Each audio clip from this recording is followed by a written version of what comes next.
Right now, while you're watching this, money is leaving your account. Not in one dramatic hit. No big purchase, no emergency. Just a slow, quiet drip. A few quid here, a tenner there. And here's the uncomfortable bit. Every single one of these made sense when you signed up. They were convenient. They were only a tenner a month. But the maths has quietly broken underneath you, and nobody sent you a memo. So let's do the thing nobody does. Let's run a proper audit. 5 things British households, especially people earning a normal London salary, are quietly wasting money on. Things that are simply not worth it anymore.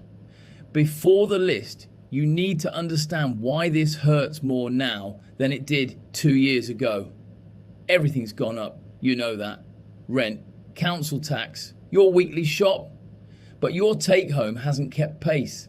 The tax-free allowance has been frozen for years, so every pay rise you got, the taxman quietly took a bigger slice.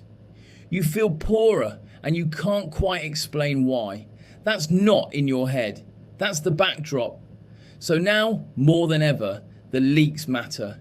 Because when your wage isn't growing, the only money you actually control is the money you stop hemorrhaging. Let's find the leaks. Here's a trap that gets a surprising number of people. You walk into a bank years ago, or you click upgrade one day, and now you're paying £15, sometimes £20 a month for a packaged account. The pitch is always the same. You get phone insurance, travel insurance, breakdown cover, all bundled in.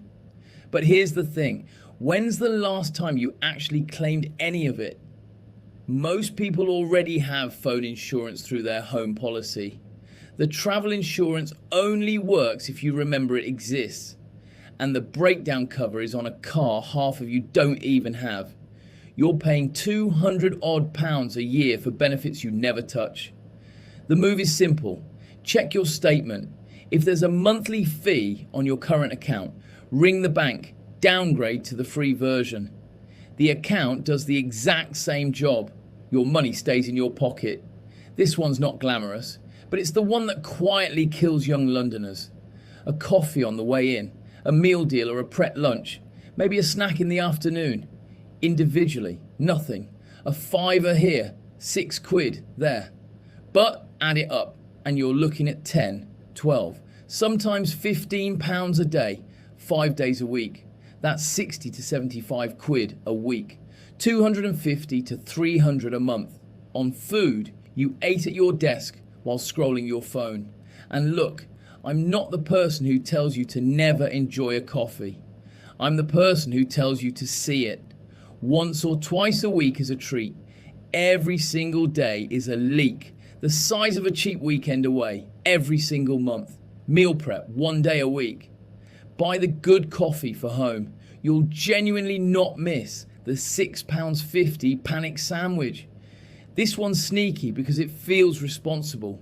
You buy a new phone, a new laptop, and the checkout screen offers you protection for £11.99 a month. It sounds like the careful choice. It usually isn't. First, check your home contents insurance. A lot of policies already cover your phone and laptop for accidental damage. Second, the phone's probably covered by the manufacturer for the first year or two anyway. And third, think about the maths. Paying 12 quid a month on a £400 phone means you've paid the whole value of the thing again every couple of years, whether you ever drop it or not.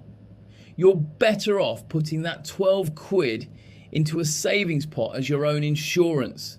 Self-insure the small stuff. Only insure what would genuinely ruin you. And a phone almost never qualifies. You know the one. That £4.99 editing app you downloaded for one project in 2023. The dating app premium you forgot to cancel. The cloud storage you signed up for because your free one filled up once. The fitness app you used for 3 weeks in January and never opened again. Individually, each one's nothing. That's the trap. The same one as the coffee. But stack 4 or 5 of these 4.99s together and you're quietly handing over 20 to 30 quid a month, every month, for apps you don't even remember installing. Here's the move. Open your app store, go to subscriptions and actually read the list. You'll find at least one you forgot existed. Cancel it there and then. It takes 30 seconds and it's the closest thing to free money you'll ever find. This one's very London, and I say it with love. It's late, it's raining, you're tired, and the Uber's only 12 quid.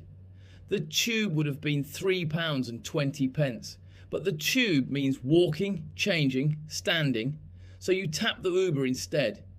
And then you do it again on Friday, and again when you're running late on Monday. 12 quid instead of 3. 9 quid of convenience each time. Do that twice a week and it's nearly £1,000 a year on top of the travel you're already paying for. I'm not saying never get a taxi. I'm saying be honest about what it actually is.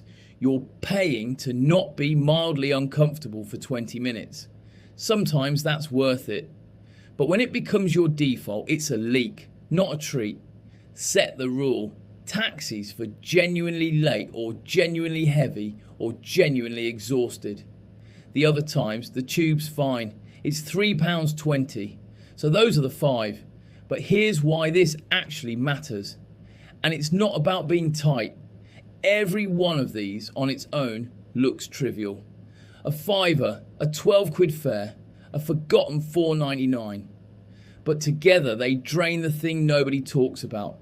Your financial bandwidth. Think of your money like attention. When a dozen small pointless payments are constantly siphoning off your income, you've got nothing left for the moves that actually change your life. The emergency fund, the house deposit, the ISA you keep meaning to open. The leaks don't just cost you pounds, they cost you options. They keep you treading water so you never get to actually swim. And here's the real shift I want you to make. Stop thinking of yourself as a customer. Go find one leak, just one, and close it. If this was useful, subscribe.